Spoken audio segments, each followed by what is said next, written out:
કેવીની class YouTube ચેનલમાં આપ સરે મિત્રોનું હું દિલથી સ્વાગત કરું છું। આજે વિદ્યાર્થી મિત્રો વાત કરવાના છીએ ધોરણ 3માં આપણી વાર્ષિક પરીક્ષા જે પર્યાવરણ વિષયની તારીખ 9/4/2025ના રોજ જે પેપર લેવામાં આવનાર છે તેના પેપરનું મોસ્ટ આઈએમપી સોલ્યુશન આજે આપણે આ વિડીયોમાં કરીશું, જે તમારી આવનારી પરીક્ષામાં તમને ખૂબ જ ઉપયોગી નીવડશે। તો ચાલો વિદ્યાર્થી મિત્રો વિડીયોની શરૂઆત કરીએ। તેના પહેલાં તમે ખાસ કરીને ચેનલમાં નવા હોય તો ચેનલને અવશ્ય સબસ્ક્રાઇબ કરી વિડીયોને લાઇક અને શેર કરવાનું પણ ન ભૂલતા। વિદ્યાર્થી મિત્રો, તમારે જે પેપર આવનાર છે પર્યાવરણ ધોરણ 3 આસપાસનું, જે વિદ્યાર્થી મિત્રો તમારા પેપરની અંદર તેના જવાબો લખવાના હશે, જેમ કે અહીંયા વિદ્યાર્થીનું નામ, શાળાનું નામ, બેઠક નંબર અને વર્ગ પણ લખવાનો આવશે। તમારા પેપરની અંદર તમારે જવાબ કેવી રીતે લખવાના છે એની પણ સમજૂતી આપીશું। અહીંયા મિત્રો સૌપ્રથમ તમારે પ્રશ્ન નંબર 1 પૂછાયેલો છે કે આપેલા વિકલ્પમાંથી યોગ્ય વિકલ્પ પસંદ કરી જે અહીંયા બોક્સ આપેલ છે તેમાં લખો। પહેલો પ્રશ્ન છે ઘરમાં આવેલો રસોઈ બનાવવાનો ભાગ, તો એને મિત્રો શું કહેવાય? તો એને રસોડું કહેવાય। તો આપણે એનો બ છે એ આપણો સાચો જવાબ છે, તો બ વિકલ્પને આપણે અહીંયા લખીશું।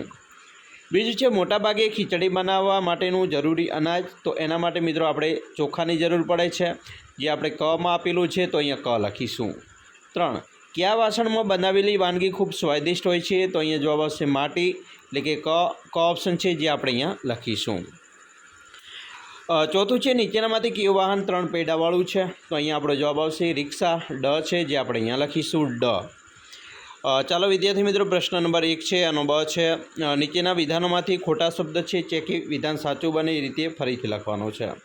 પહેલું છે આપણે પાણીનો બગાડ ઓછો કરવો જોઈએ, વધારે છે એ ચેકી દઈશું। બીજું, વરસાદની ઋતુમાં આપણે મિત્રો છત્રીનો ઉપયોગ કરીએ છીએ, ટોપી ચેકી દઈશું। 3 ટપાલ પેટીનો રંગ મિત્રો લાલ હોય છે, કાળો ચેકી દઈશું। 4 મફલર અને સ્વેટર મિત્રો ઊન બનાવવામાં આવે છે, રૂ ચેકી દઈશું। 5 પોપટને મરચું ભાવે છે, લીંબુ ચેકી દઈશું।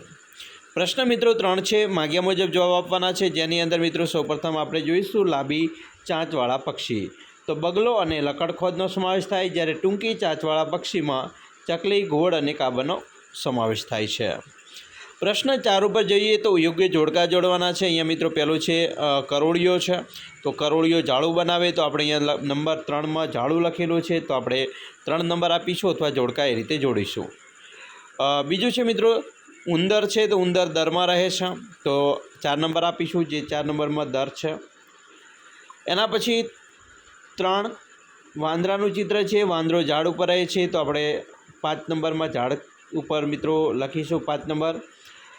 ચોથું છે મિત્રો માછલી છે એ ક્યાં રહે છે? તો આપણને ખ્યાલ છે કે માછલી પાણીમાં રહે, તો અહીંયા 2 નંબર છે, 2 નંબરમાં આપણે આપીશું। અને છેલ્લે પક્ષી છે, પક્ષી મિત્રો માળામાં રહે, જે 1 નંબર ઉપર માળો આપેલો છે, જેને આપણે 1 નંબર આપીશું। પ્રશ્ન નંબર 5 છે, કૌંસમાંથી યોગ્ય વિકલ્પ પસંદ કરી ખાલિયા પૂરો, જેમાં પહેલો પ્રશ્ન છે કઢી બનાવવા માટે ખાલિયાની જરૂરી છે, તો છાશની જરૂર પડે, આપણે લખીશું છાશ। 2 સોય અને કાતરનો ઉપયોગ દરજી કરે છે, તો આપણે અહીંયા દરજી લખીશું। 3 શાકભાજી વેચનારને કાછીઓ કહે છે, તો આપણે અહીંયા કાછીઓ લખીશું। 4 માટીના ઘડામાં પાણી ઠંડુ રહે છે, અહીંયા ઠંડુ છે, આપણે અહીંયા લખીશું। 5 કેરમ રમવા માટે મેદાનની જરૂર નથી, તો અહીંયા મિત્રો કેરમ છે એ આપણો માટે ખાલિયા સાચી છે। પ્રશ્ન 6 નીચેના વિધાનો ખરા છે કે ખોટા તે જણાવો, જેમાં પહેલો પ્રશ્ન છે આસોપાલવનું પાન ગોળ હોય છે, તો આ વિધાન ખોટું છે, ગોળ ના હોય। 2 નીલગિરીનું પાન લીસું હોય છે, તો આ વિધાન સાચું છે। 3 લાપસી ઘઉંમાંથી બને છે, તો આ વિધાન પણ સાચું છે। તો વિદ્યાર્થી મિત્રો, આવી રીતે તમારું જે 40 ગુણનું પેપર આવનાર છે તે પૂછાશે। અમે આશા રાખીએ છીએ તમને આપણો વિડીયો ખૂબ જ ઉપયોગી નીવડશે, અને ખાસ વિડીયો ગમ્યો હોય તો લાઇક, શેર અને સબસ્ક્રાઈબ કરવાનું પણ ન ભૂલતા।